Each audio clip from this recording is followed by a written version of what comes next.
Atabeyit Anıt Mezar Kompleksi. Başkent Bişkek'ten 20 kilometre mesafedeki Çontaş köyünde bulunan Atabeyit Anıt Mezar Kompleksi, Kırgızistan yakın tarihinin büyük acılarından izler taşımaktadır.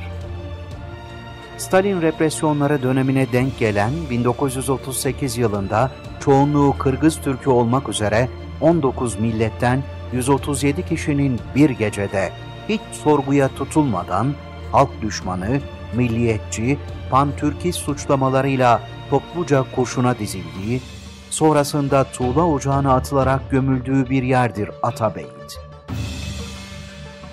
Mezarın varlığı yaklaşık 50 yıl boyunca gizli tutulur.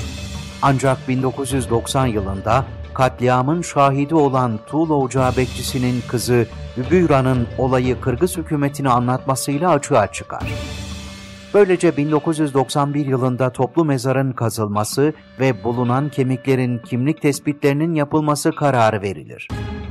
Maktuller arasında Türk dünyasının büyük yazarı Cengiz Aytmatov'un babası, dönemin başbakanı Törekul Aytmatov, Kırgızistan Milli Alfabesi'nin mimarı ve Doğu bilimleri alimi Kasım Tınıstanov, alim ve Turan Birliği'nin savunucularından Bayalı İsakeyev, Yusuf Abdurrahmanov, Abdikadir Orozbekov ve niceleri.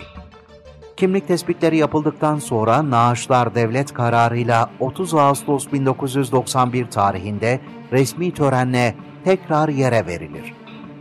Ulu yazar Cengiz Aytmatov'un da defnedildiği ve Sovyetlerin karanlık tarihine ışık tutan baba mezarı anlamına gelen Atabeyit, Türk dünyası tarihinde çok az bilinse de Kırgız Türklerinin Sovyet ideolojisine kurban gitmiş atalarını andıkları önemli ziyaret mekanıdır.